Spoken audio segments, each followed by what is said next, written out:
Asante sana. Kwanza napenda kumshukuru Mwenyezi Mungu tumefika Dar es Salaam salama salimini, na kwa niaba ya wachezaji wenzangu tupo vizuri kama alivyoongea mwalimu, na hakuna chingine ambacho tunawaahidi wana Dodoma zaidi ya kwenda kupambana kesho na kupata matokeo. Hadi mashabiki watarajie mchezo wa aina gani kesho?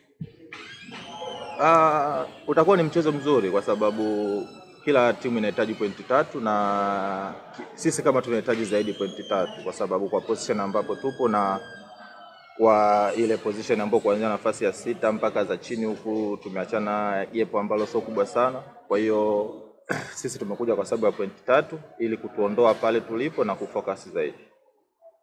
Jua kwamba mchezo wa Dodoma na Simba unakuwa ni mchezo mgumu, na sisi wachezaji tunajua umuhimu wa hiyo mechi. Ukiacha michezo ya nyuma ambayo imepita, ni kutokana na pointi ambazo tunazihitaji. Tunahitaji pointi 3 na tuangalie kwamba tunaenda kucheza mchezo wa design gani, kwa sababu hii raundi ya pili haiangalii unacheza vipi. Unachoangalia ni kupata pointi 3 dakika 90. Kwa hiyo utakuwa ni mchezo mgumu na utakuwa ni mchezo pia wa burudani, na pia hautakuwa na vitu vingi sana zaidi ya alama 3. Ndio kitu ambacho tumekuja nacho. Kwanza unapocheza mechi na timu kubwa, unapocheza na Simba,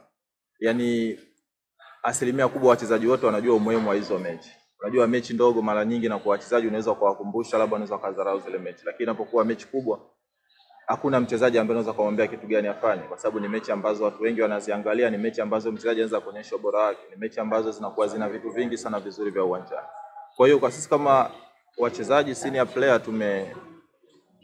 tumekaa na wachezaji wengine tumeongea, kwa sababu kikubwa tulichokifuata hapa ni pointi 3. Kwa hiyo hakuna vitu vingi sana ambavyo tunaweza tukaviongeza labda vikawachanganya wachezaji wengine zaidi ya kupambana na kwenda kupata alama 3.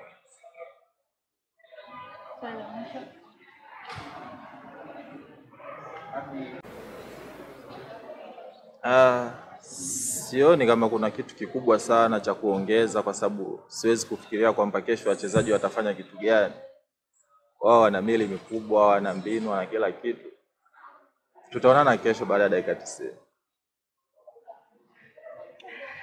Shukrani sana Abdi. Zungumza na mashabiki wa soka kuhusiana na kuwakaribisha kwenye mchezo wa kesho. Mimi napenda kuwakaribisha wapenzi wa mpira, mashabiki wa Dodoma Jiji waje kwenye uwanja wa KMC kesho kuja kupata burudani. Na kikubwa zaidi kwamba sisi tutakuwa pia na mashabiki wetu wengi kutoka Dodoma na wa Dodoma ambao wako hapa Dar es Salaam. Kwa hiyo tunachofurahia kwamba tutakuwa wenyewe, tutakuwa na watu wengi sana uwanjani, na mashabiki pia wa Simba waje pia, kwa sababu wao ndio wenyeji na sisi tutakuwa ni wageni, lakini baada ya dakika 90 sisi tutakuwa ndio wenyeji. Shukrani sana Abdi.